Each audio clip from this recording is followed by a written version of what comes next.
사실은 히브리서가 쉬운 듯 하면 좀 어렵습니다. 이게 무슨 말인가 뭐 그런데요.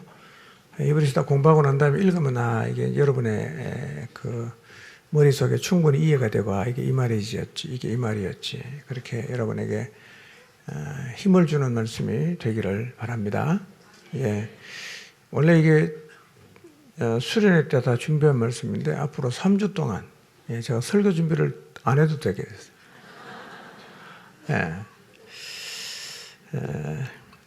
네, 감사드립니다.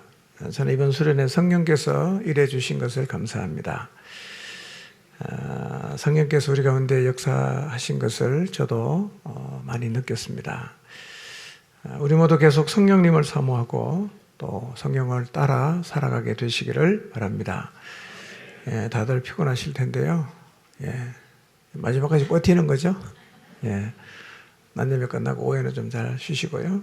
건강관리 잘 하시고 히브리서를 통해서 주신 말씀 여러분이 각자가 받은 은혜가 다르겠지만 예수 그리스도를 어떤 피조물보다 우위에 두시고 그분과 깊이 사랑을 나누고 교제를 나누며 살아가시기를 바랍니다. 오늘은 히브리서 2장 5절에서 13절까지 읽었는데요.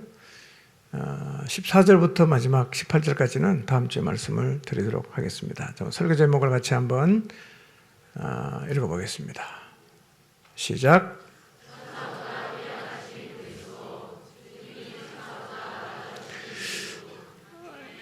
네, 1장 4절부터 2장 18절까지 계속 천사와 예수님을 비교를 하고 있는데요. 1장에서는 천사보다 예수님이 뛰어난데 하나님의 아들로서 예수님이 천사보다 뛰어나다. 그 얘기를 했어요. 그 다음에 2장 1절부터 4절까지는 천사의 말을 안 들어도 보응을 받았는데 천사와 비교할 수 없는 아들의 한 얘기를 너희가 안 들으면 그 보응을 어떻게 감당하겠냐. 그 얘기를 하는 거죠. 그 다음에 이제 오늘 본문에서는 예수님이 천사보다 뛰어나신데 사람의 아들로 오셨기 때문에 천사보다 낮아졌어요. 그 이유를 설명하는 거예요. 왜 예수님이 천사보다 낮아졌냐? 이게 이제 오늘 우리가 살펴볼 본문입니다.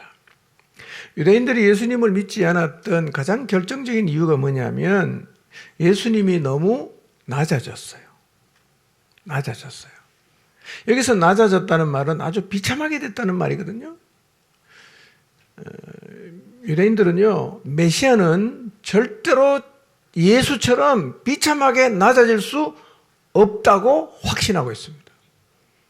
그러니까 저렇게 낮아진 예수는 메시아가 아니라는 거죠.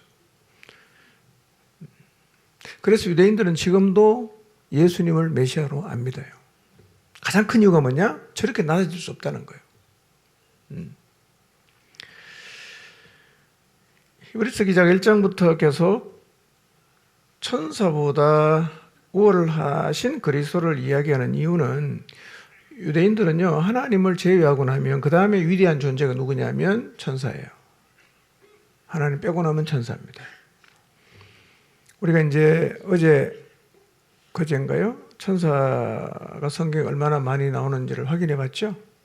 예, 천사라는 단어로만 200번 나옵니다. 200번. 엄청 많이 나옵니다. 창세기부터 요한계시록까지 계속 천사가 나옵니다.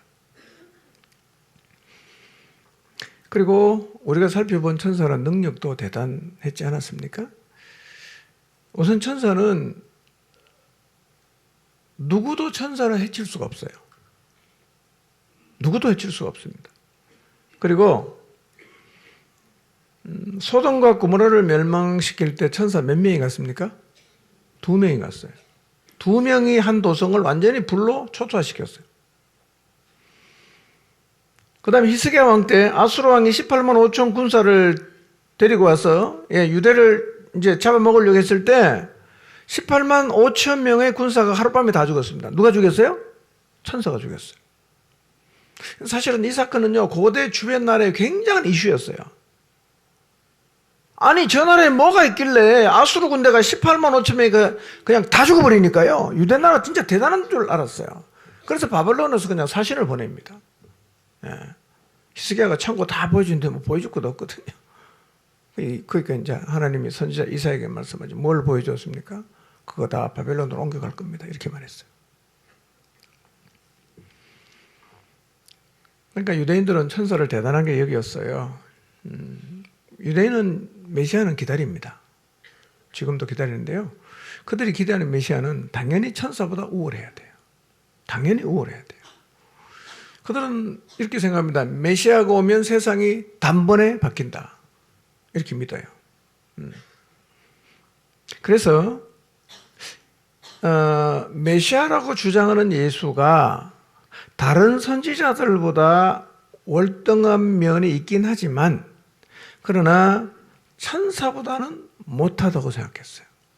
왜냐하면 천사는 죽을 수가 없어요. 어떤 대적도 물리칠 수가 있어요. 근데 예수님은 어땠어요? 로마 병사에게 꼼짝없이 잡힙니다. 한 번도 반항 못하고 그냥 십자가에서 죽어버렸어요. 이게 무슨 메시아냐 이거예요. 유대인이 그리는 메시아는 이거예요. 초림 재림 없어요. 유대인이 그리는 메시아는 한 번만 딱 옵니다.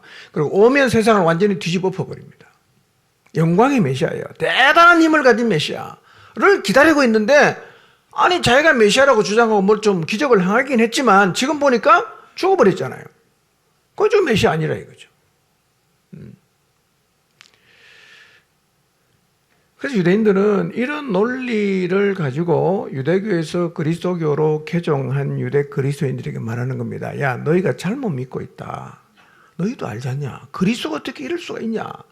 십자가에 죽은 예수는 메시아가 아니다. 그러니까 잘못된 건 따라가지 말고 다시 유대교로 돌아와라. 이렇게 얘기하는 거예요. 안 그래도 박해 때문에 너무 힘들게 살던 유대인들이 이 얘기를 들으니까 흔들리는 거야. 그 맞네. 그 말이 맞는 것 같네. 메시아인데, 메시아라는데 어떻게 저렇게 비참하게 죽지? 예. 오늘 본문은요, 이런 유대인의 논리를 반박하면서 유대 그리스도인에게 흔들리지 마라. 예수는 메시아가 맞다. 그 얘기를 하고 있습니다. 5절을 보겠습니다. 시작. 하나님이 우리가 말하는 바 장차 올 세상을 천사들에게 복종하게 하심이 아니니라. 이제 히브리서 기자가 말하죠. 하나님이 장차 올 세상을 천사들에게 복종케 하지 않는다. 이거는 유대인들도 동의를 해요. 천사들에게 복종시키는 게 아니다. 결국은 메시아가 이 세상을 통치한다는 사실을 알고 있긴 하지만 그들이 기대하는 메시아는 강력한 힘을 가진 메시아예요. 그러니까 예수는 메시아가 아니라는 거예요. 아니다. 이걸 이제 논리적으로 이제 구약 성경을 통해서 반박을 하는데요. 6절에서 8절 보겠습니다. 시작. 그러나 누구인가가 어디에서 증언하여 이르되 사람이 무엇이기에 주께서 그를 생각하시며 인자가 무엇이기에 주께서 그를 돌보시나이까.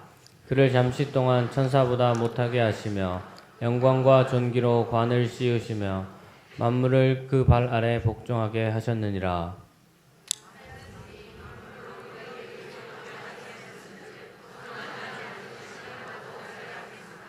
지금 우리가 만물이 아직 그에게 복종하고 있는 것을 보지 못하고. 네, 방송사고입니까? 왜 갑자기 읽다가 안 읽어요? 자, 이 말씀은 시편 8편 4절에서 6절 말씀을 인용한 거예요. 다 구약 성경 인용하는 거예요. 왜냐하면 근거가 성경에 있다는 거. 니네들이 믿고 있는 성경이 이렇게 말했다. 이렇게 하면서 그들 논리를 반박하는데요. 6절을 보시면 이렇게 표현하죠. 누구인가가 어디에서 증언하여 이르되 이렇게 표현을 한단 말이에요. 이거 무슨 얘기일까요? 그러니까 이 말은 모든 유대인들이 메시아 예언을 받아들이고 내용을 잘 알고 있기 때문에 굳이 성경의 출처를 안 밝혀도 될 정도로 유대인들이 잘 알고 있는 내용이란 말이에요. 그러니까 누군가가 어디에 이렇게 말했지 않냐 이렇게 표현을 하는데요. 이 말은 우리가 요한복음 3장 16절을 요한복음 3장 16절이라고 언급하지 않아도 성경이 있다는 거 다 알죠? 그런 거예요. 유대인들은 너무 잘 알고 있어요. 그러니까 출처를 안 밝히고 누군가가 어디에 말했다 이렇게 표현을 하는 겁니다. 유대인들이 다 알고 있다는 얘기죠.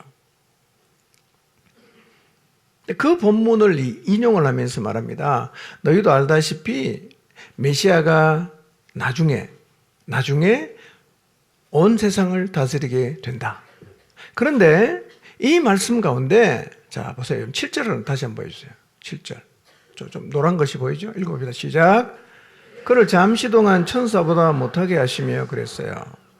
메시아가 결국 영광과 존귀의 관을 쓰고 온 세상을 통치하겠지만 그를 잠시 동안 천사보다 못하게 하신다는 이 말씀은 왜 까먹었냐 이 말이에요. 이 말씀은 왜 잊어먹었냐 이거예요. 성경에 그렇게 적혀 있지 않냐, 너도 알고 있지 않냐 이렇게 말하는 거예요. 그러니까 구약의 예언에 메시아는 잠시 동안은 어떻게 된다고요? 천사보다 못하게 된다는 거예요. 예. 하나님 실수하는 게 아니고요. 그렇게 예언했단 말이에요. 그러니까 메시아가 이 땅에 왔을 때 잠깐은 천사보다 못한 존재로 보인다고 한 너희들이 알고 있는 그 말씀을 기억하라 이거예요. 예. 자, 그러면 메시아가 잠시 동안 천사보다 못하게 된다는 게 무슨 말입니까? 이런 말이에요. 천사는 피곤하지도 않아요. 천사는 굶을 일이 없어요. 고통스러울 일도 없고 괴로울 일도 없고 죽지도 않습니다. 근데 이 땅에 오신 메시아는 어떻습니까? 먹지 않으면 배가 고파요. 안 마시면 갈증이 생기고 많이 활동하면 지치고 칼에 찔리면 피 흘리고 그리고 목숨을 잃고 말았잖아요. 그러니까 유대인들이 생각할 때 이거를 보니까 예수는 천사보다 못하다 이거예요. 이렇게 생각하는 거예요. 그리고 이게 예수님이 천사보다 잠시 동안 낮아졌다, 못하게 됐다라는 말의 의미라는 거예요. 그런데 이게 너희들이 알고 있는 성경에 이미 기록되어 있다는 거예요. 이상한 게 아니라는 거죠. 네. 그러나 하나님이 영광과 존귀로 관을 씌워주시고 결국에는 만물을 그 발 아래 복종시키게 하신다라고 얘기를 하는 거예요. 자, 그러면 왜 주님께서 잠시 동안이라도 천사보다 못한 존재, 왜 인간이 되셔서 고통을 당하시고 그리고 전혀 한 가지 못하고 십자가에 못 박혀 죽으셔야만 했나? 그 이유가 뭔가? 그게 오늘 본문에서 설명하고 있어요. 왜 그리스도가 천사보다 낮아졌냐? 왜 그리스도는 죽어야만 했는가? 그 이유를 설명하는 거예요. 여러분, 창세기부터 말라기까지는 앞으로 메시아가 오실 거다, 이렇게 오실 거다, 이런 일 하실 거다, 그걸 계속 얘기하고요. 마태복음부터 요한계시록까지는 오신 메시아를 계속 얘기를 해요. 그런데 마태복음부터 요한계시록까지 보면 예수님이 사람이 되셨다는 것을 말씀하시는 부분이 여러 군데 있어요. 제가 시간이 없어 찾지는 않겠습니다. 그런데 말씀이 육신이 되어 우리 가운데 있다 이런 표현들, 예수님이 성육신했다는 표현이 성경에 많이 있긴 한데 하나님이 왜 사람이 되냐? 하나님이 왜 천사보다 아들을 잠시 동안이라도 못하게 하셨는가에 대한 이유는 잘 설명을 안 하는데 오늘 읽은 본문에는 하나님인 그리스도께서 왜 천사보다 낮아지시고 완전한 사람이 되셨는지에 대한 이유를 설명하고 있어요. 왜 그분이 사람이 됐냐? 왜 그분이 낮아지셨냐? 이걸 설명한다는 거예요. 오늘 시간 되는 대로 두 가지인가 세 가지 제가 하겠습니다. 첫째, 자, 하나님이 완전한 사람이 되신 이유. 자, 읽어보겠습니다. 시작.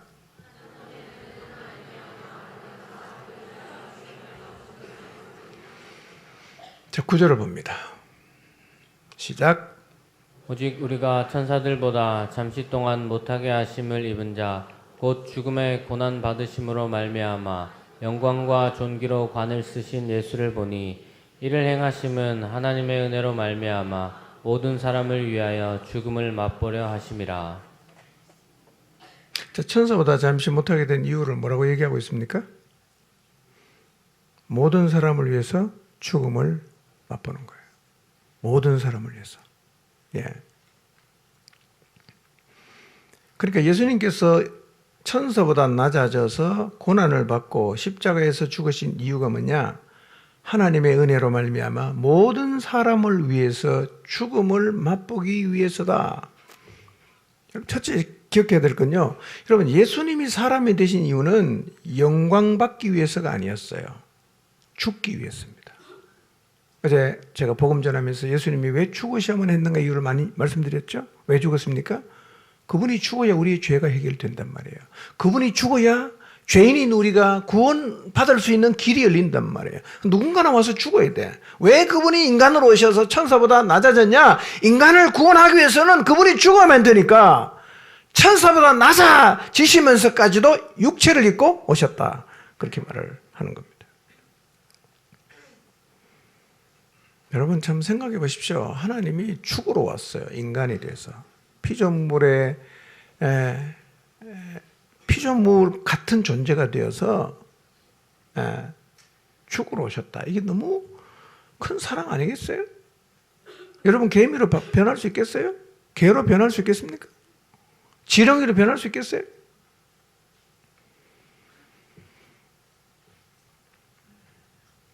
여러분, 영광의 주님이 우리를 살리려고 천사보다 낮아지시고 육신을 입고 오셔서 십자가에서 죽으셨어요.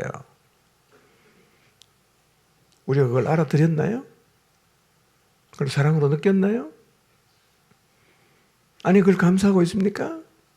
그분이 얼마나 엄청난 대가를 지불하고 희생을 했는데 그걸 알아주고 있나요, 우리가? 당연하게 생각하지 않습니까? 뭘 그걸까지 생색내십니까? 이런 태도 혹시 아니신가요? 주님 이 땅에 계실 때 하늘 영광 부리고 오셔서, 야, 내가 너희들 위해서 이렇게 힘든 일을 하고 있어. 제발 좀 알아줘. 이러신 적이 있었나요? 한 번도 없었어요.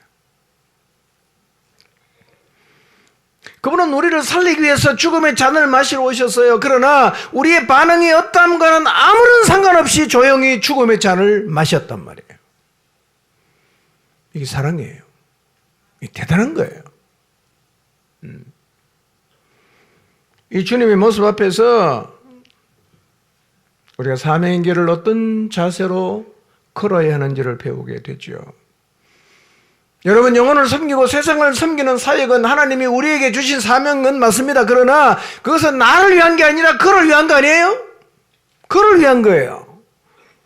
내가 시간 내서 영혼을 양육합니다. 나를 위한 겁니까? 그를 위한 겁니까? 그를 위한 거잖아요. 그런데 그를 위해서 사역하니까 알아주던가요? 고마워하던가요? 귀찮아하잖아요. 힘들어하잖아요. 필요 없다 그러잖아요. 그때 우리가 어떻게 반응합니까? 힘들잖아. 야, 내가 너를 위해서 하는데 너 왜 이러냐? 안 할래 나도. 네 맘대로 해. 이러고 싶잖아요. 여러분, 예수님의 삶의 길을 어떻게 걸어갔나 보십시오. 우리는 그대로 주님 따라해야 돼요. 그를 위한 사역, 그가 몰라줘도, 그를 위한 섬김, 그가 알아주지 않아도, 그를 위한 섬김, 오해를 해도 삶의 길은 조용히 묵묵히 가는 거예요. 아멘입니까? 누가 그렇게 하셨어요? 예수님이 그렇게 하셨단 말이에요. 얼마나 생색내고 싶을까요? 얼마나 좀 알아줬으면 좋겠다 이런 마음이 있겠어요. 그러나 그런 것과 아무런 상관이 없이 예수님처럼 그것이 하나님이 여러분에게 주신 사명이 확실하다면 묵묵하게 그 길을 걷게 되시기를 축복합니다. 그 히브리서 1장 5절에 그게 뭐라고요? 그게 아름다운 거예요. 그게 아름다운 거예요. 안 알아줘도 내가 한 이 행동이 세상을 변화시키는 것까지는 아니지만 그러나 나는 주님이 나에게 이 사명을 주셨으니 나는 내 길을 믿음으로 간다. 알아주지 않아도 간다. 반응 없어도 간다. 이게 아름다운 거예요. 저는 우리 하나님 앞에서 이렇게 아름다운 삶을 살아가게 되시기를 바랍니다. 자, 근데 예수님이 모든 사람을 구원하시기 위해서는 죽으셔야 돼요. 죽으셔야 돼요. 근데 여러분, 하나님이신 그분이 할 수 없는 일이 있어요. 그게 뭘까요? 하나님이 할 수 없는 일이 있어요. 전지전능하시고 생명 그 자체이신 하나님이 할 수 없는 일은 하나님은 죽을 수가 없어요. 하나님은 죽을 수가 없어요. 누군가 죽어야 돼. 죽을 수가 없는데 죽어야 인간을 구원할 수 있다. 그러니까 어떡합니까? 죽을 수 있는 육신을 입고 오셨단 말이에요. 왜 그리스도께서 천사보다 낫다졌냐? 왜 그리스도께서 육신을 입고 이 땅에 오셨는가? 죽어야 되는데 하나님은 죽을 수가 없어요. 그래서 인간의 몸을 입고 와서 예수님이 죽으신 거예요.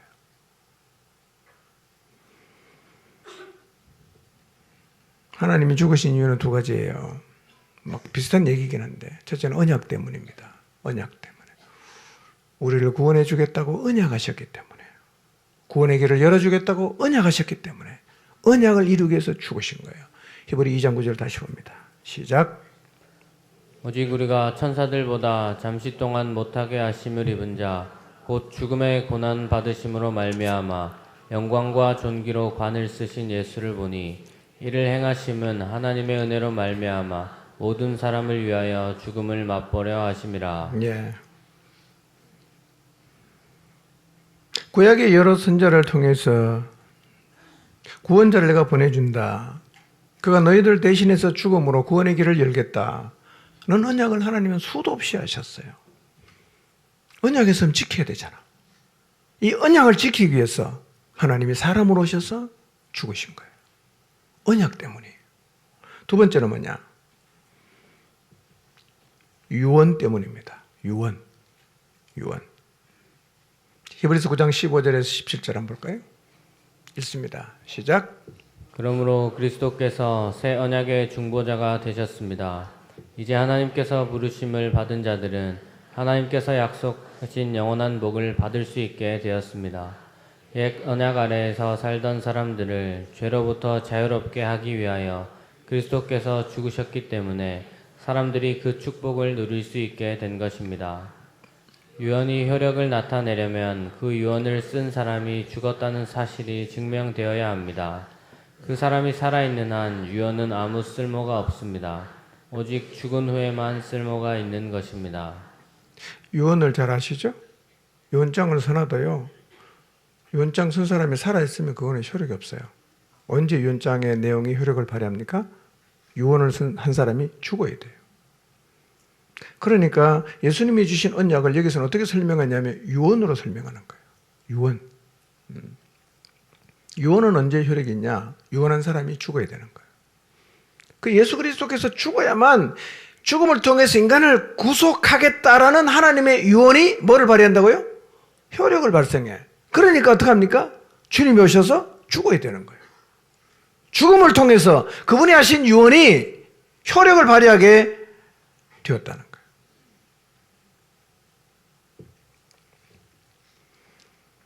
죽음으로 우리를 살리겠다고 유언을 하셨어요. 그 하나님 죽어야 돼요. 유언하신 분이 전능하신 분이요. 유언하신 분은 생명 그 자체이기 때문에 죽을 수가 없어.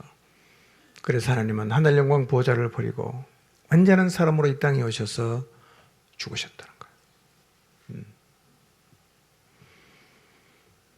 16절, 17절 히브리 성경을 보면 남 성경을 안 갖고 오셨죠? 네, 안 갖고 오셔서 확인 좀 어렵겠네. 집에 가서 좀 찾아보세요. 히브리서 9장 16절, 17절 보면 유언이라는 말에 보면 조금 동그라미 일자를 딱 적어놨어요. 일자. 그 밑에 가면 이제 일자가 뭘 의미하는지를 또 이제 설명해놨는데 그게 뭐냐면 유언은 언약으로도 번역할 수 있다는 거예요. 언약으로도 번역할 수 있다. 유언으로 번역된 이 디아데케라는 말은 유언이라는 뜻도 있지만 언약이라는 뜻도 있어요. 이 단어를 어떤 데는 언약으로 번역하고 어떤 유언으로 번역했어요. 둘 다 맞아요. 하나님이 그의 백성과 언약을 맺으셨다는 말은 하나님이 그의 사랑하는 백성에게 유언을 하셨다는 말과 똑같은 말이라는 거예요. 네. 자, 8절, 9절 다시 한번 봅시다. 시작. 만물을 그 발 아래 복종하게 하셨느니라 하였으니 만물로 그에게 복종하게 하셨은즉 복종하지 않은 것이 하나도 없어야 하겠으나 지금 우리가 만물이 아직 그에게 복종하고 있는 것을 보지 못하고 오직 우리가 천사들보다 잠시 동안 못하게 하심을 입은 자 곧 죽음의 고난 받으심으로 말미암아 영광과 존귀로 관을 쓰신 예수를 보니 이를 행하심은 하나님의 은혜로 말미암아 모든 사람을 위하여 죽음을 맛보려 하심이라. 자, 7절에 하나님이 자기 아들을 천사보다 잠깐 못하게 하시고 그 다음에 영광과 존귀로 관을 씌웠다. 그 다음에 8절을 보면 이렇게 표현하죠. 만물로 그에게 복종하게 하셨은즉 복종하지 않은 것이 하나도 없어야 하겠으나, 그렇죠? 만물을 다 복종했으니까 복종하지 않는 게 하나도 없어야 되잖아. 이렇게 말을 하죠. 지금 우리가 만물이 아직 그에게 복종하고 있는 것을 보지 못하고 이렇게 말을 해요. 8절 한번 떼주실래요? 8절 보세요. 영광과 존귀로 관을 씌우셔서 만물을 그 발 아래 복종하게 하셨단 말이에요. 그런데 하나님이 복종하게 했으니까 만물이 당연히 그리스도에게 복종을 해야 되지만 지금 아직 만물이 그에게 복종하지 않고 있다는 거예요. 아직. 잠시 동안.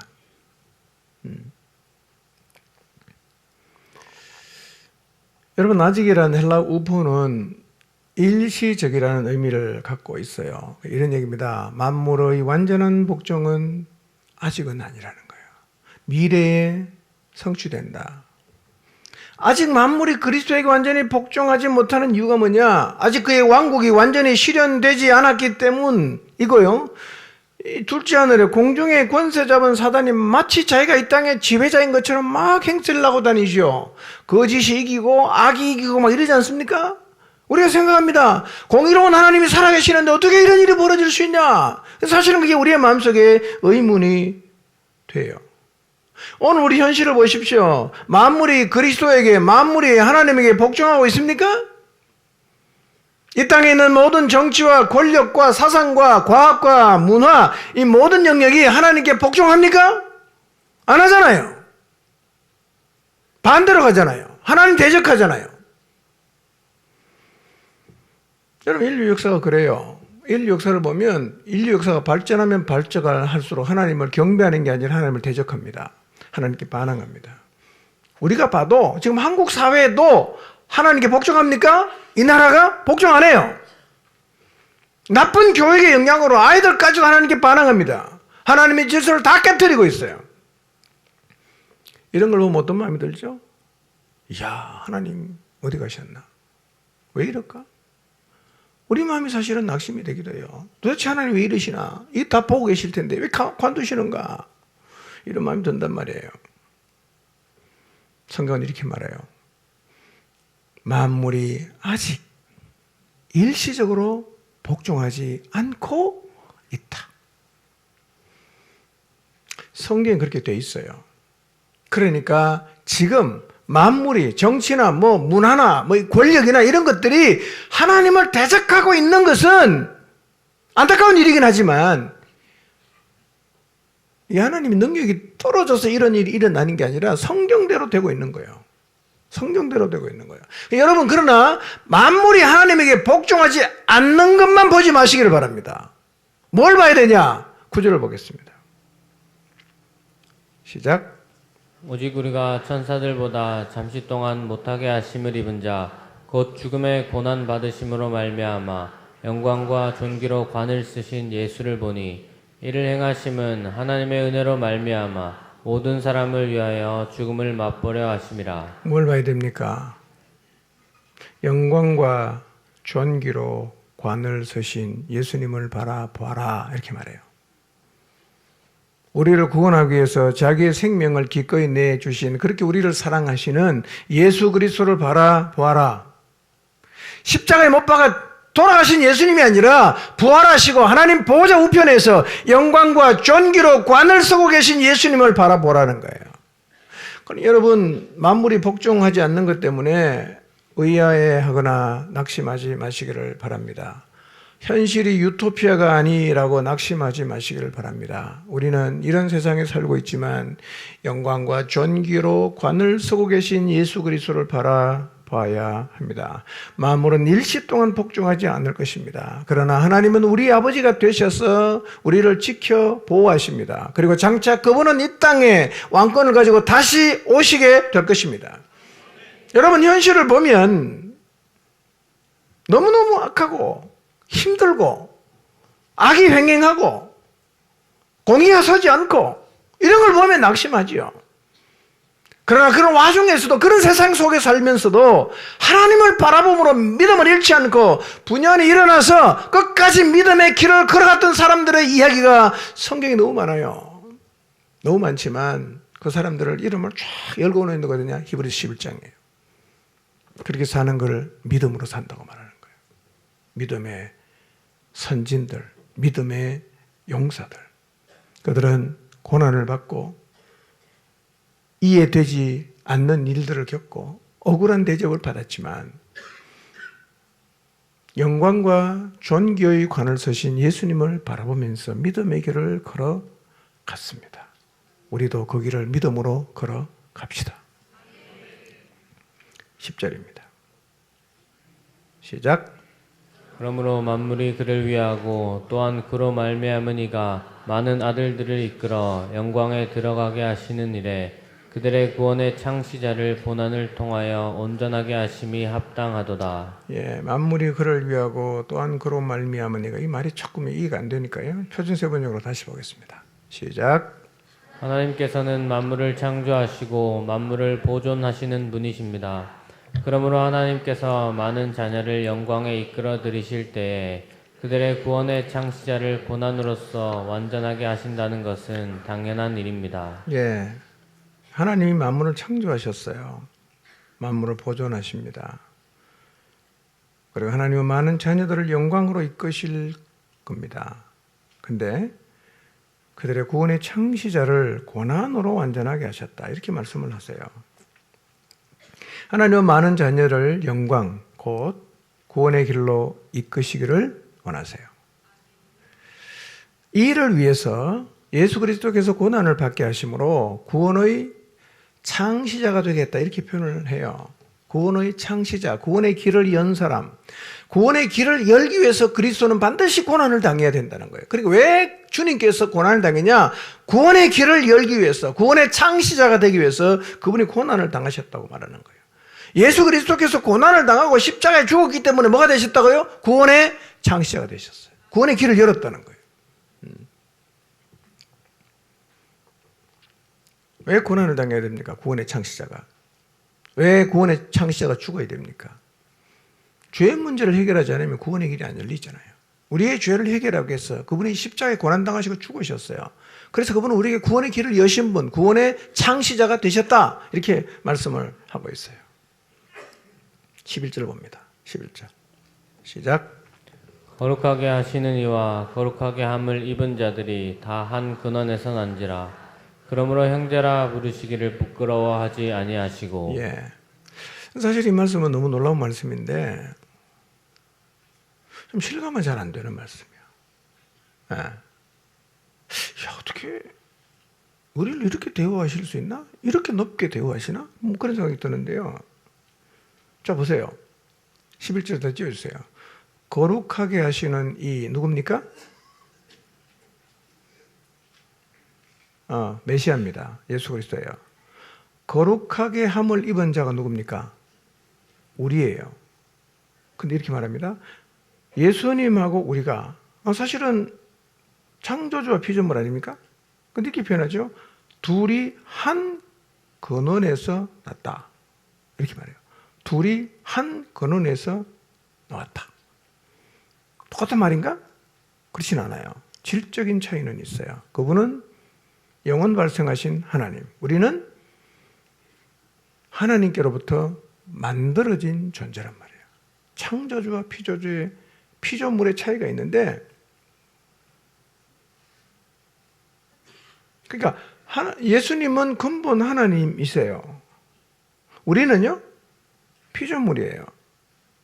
우리의 근본은 땅의 티끌이죠. 티끌로 만들어진 존재란 말이에요. 이런 질적인 차이가 있는데도 한 근원으로 인정을 하시고 우리를 뭐라고 부른다고요? 형제 형제라고 부른다는 거. 예수님한테 형제라고 한번 불러보세요. 어색하죠? 예수님 어떻게 형제야? 하나님인데. 하나님 그렇게 하신다는 거예요. 예, 놀라운 말씀이죠.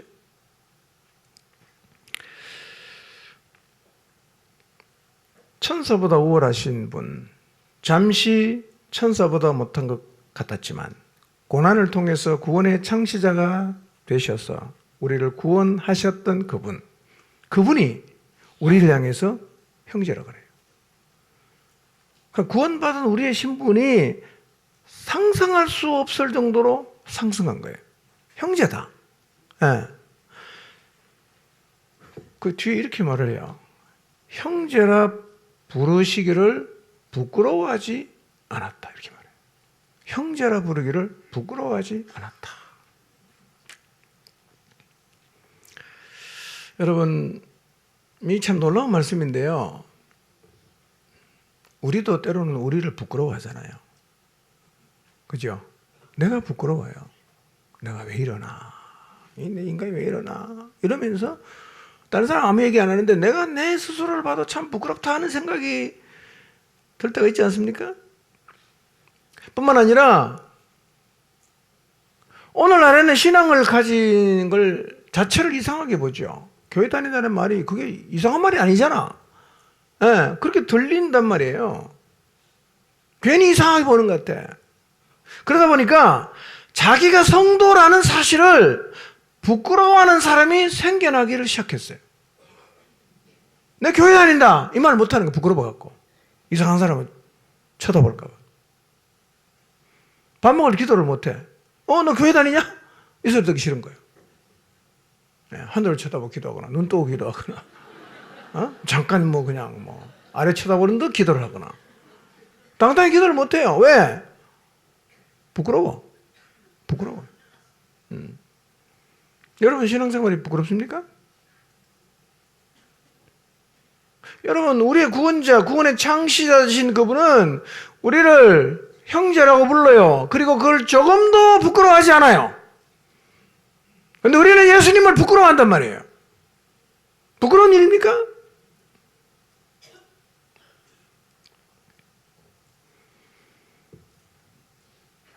우리가 어떤 존재예요? 죄가 많잖아. 허물이 많잖아. 우리가 지은 죄 주님 모르실까요? 어젯밤에 그 일 모르실까? 다 알고 계세요. 예.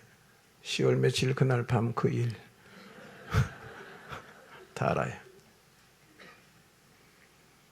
그런 죄인인 우리를 형제라고 부르는데 주님은 야, 저 인간이 네 형제냐?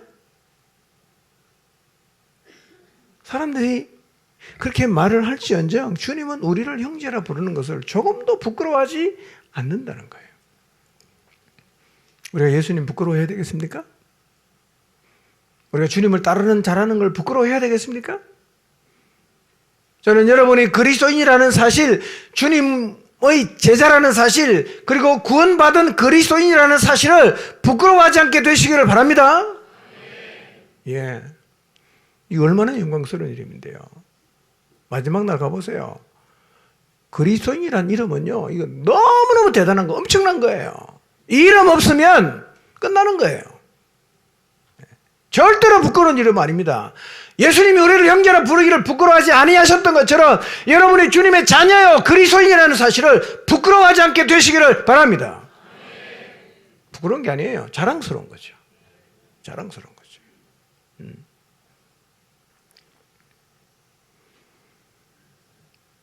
근데 예수님은 진짜 형제라고 불러요. 자, 성경 한번 볼까요? 요한복음 20장 17절. 읽읍시다. 시작. 예수께서 이르시되 나를 붙들지 말라. 내가 아직 아버지께로 올라가지 아니하였노라. 너는 내 형제들에게 가서 이르되 내가 내 아버지 곧 너희 아버지 내 하나님 곧 너희 하나님께로 올라간다 하라 하시니. 자, 이게 그냥 읽으면 아무 얘기도 아닌데요. 잘 보세요. 너는 내 형제들이라고 했을 때 내 형제가 누굽니까? 너는 너의 형제란 말입니까? 너는 나의 형제란 말이에요. 나의 형제란 말이에요. 그럼 누구 형제입니까? 예수님 형제 말하는 거예요. 우리는 이렇게 읽을 수 있어요. 너는 네 형제들에게 가서 이렇게 읽을 수 있어요. 근데 예수님이 그렇게 말씀 안 하신 거예요. 너는 나의 형제들에게 가서 말해주라는 거예요. 나의 형제. 그럼 누굽니까? 제자들 아니겠어요? 예수님은 제자를 뭘로 불러요? 내 형제라고 그래요. 내 형제다. 실제로 예수님은 피조물과 조물주의 질적인 차이가 있음에도 불구하고 우리를 뭐라 부릅니까? 형제라고 불러요. 나의 형제에게 가서 말해라. 이렇게 얘기를 했다는 거예요. 너무 놀라운 말씀 아니에요? 그분이 어떻게 우리를 보고 형제라고 말할 수 있어요? 근데 그분은 그렇게 말씀하셨어요. 두 번째는 이렇게 말하죠. 내 아버지, 곧 너희 아버지. 내 하나님, 너희 하나님. 이렇게 말을 해요. 내 아버지가 네 아버지고 내 하나님이 너희 하나님이야. 똑같아. 이렇게 얘기했다는 거예요. 여러분, 이때가 언제입니까? 부활하신 후잖아. 부활하여 영광을 받으시고 존귀의 관을 쓰고 계신 그분께서 우리들을 향해서 종이라고 부르질 않는단 말이에요. 내 형제다. 내 하나님이 너희 하나님이야. 내 아버지가 너희 아버지야. 이렇게 얘기를 했다는 거예요. 놀라운 사실 아닙니까? 엄청난 신분 상승이에요. 그러니까 예수님 믿고 구원을 받았다는 얘기가 이거 굉장한 얘기라는 거예요. 너무너무 대단한 얘기라는 거예요. 이걸 지금 히브리서 기자가 말하는 거예요. 그러니 돌아가지 말라는 거예요. 이 잡아야 된다는 거예요. 예. 피조물 붙잡겠다고 달려가지 말고 조물주이신 그분을 붙잡아야 된다. 이게 이렇게 대단한 거다. 설명하는 거예요, 지금. 12절 13절 봅니다. 시작. 이르시되 내가 주의 이름을 내 형제들에게 선포하고 내가 주를 교회 중에서 찬송하리라 하셨으며 또다시 내가 그를 의지하리라 하시고 또다시 볼지어다 나와 및 하나님께서 내게 주신 자녀라 하셨으니. 내가 주의 이름을 어디에 선포해요? 내 형제들. 여기 시편 22편 22절의 인용인데요. 주의 이름을 내 형제들에게 선포한다. 여기 강조점은 선포에 있는 게 아니라 형제에 있어요. 형제. 예. 우리가 주님의 형제가 되었어요. 정말 놀라운 사실입니다. 그리고 또 이렇게 말해요. 내가 주를 교회 중에서 찬송하리라 그랬어요. 그러니까 오늘 우리가 예배 시간에 찬송했죠. 그죠? 누구도 같이 하셨어요.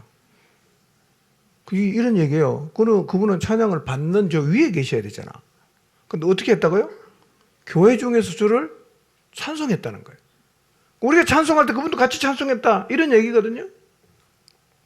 존귀와 영광의 관을 서신 그분, 위에 계셔서 우리의 찬양만을 받으셔야 하는 그분이 우리의 찬양을 그냥 앉아서 받는 게 아니라 우리 속에 들어오셔서 교회 공동체 안에 한 지체가 되고 제자가 되어서 하나님을 찬송했다. 이렇게 얘기를 하는 거예요.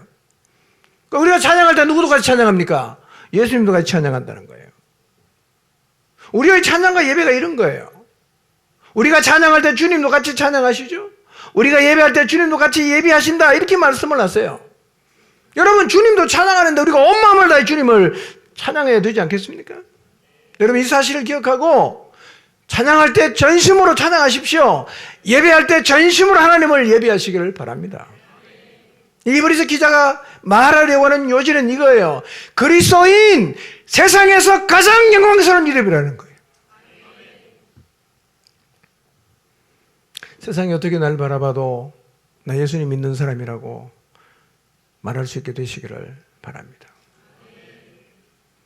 언젠가 우리가 그리스도인이 된 것을 너무너무 부러워하게 되는 날이 옵니다. 그들이 우리를 부러워하는 것은 우리의 업적 때문이 아니에요. 돈이 많고 좋은 학교 나왔고 직장 좋고 이것 때문에 부러워하는 게 아니고 이유는 딱 하나. 그리스도인이 되었다는 거예요. 그리스도인이 되었다는 것. 어제 제가 미국 얘기 잠깐 했죠. 어떤 나라에 재난이 일어나면 미국은 자국민을 보호하기 위해서 비행기를 보내갖고 미국 국적을 간 사람은 다 태우고 가요. 누구 태워줍니까? 아무것도 안 따집니다. 미국 국적만 있으면 돼요. 다 태워줍니다.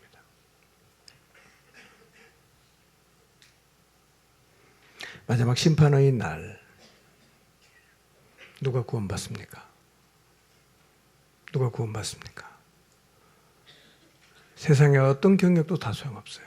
하나만 딱 그리스도인이냐? 그리스도인이냐? 이거밖에 안 물어요. 그날이 옵니다. 그리스도인이 부끄러운 겁니까? 너무나 영광스럽죠. 너무나 자랑스럽죠. 주님 부끄러워하지 마시고 자부심을 가지고 구원을 기뻐하며 주의 길을 걸어가시기를 주님의 이름으로 축복합니다. 기도하겠습니다.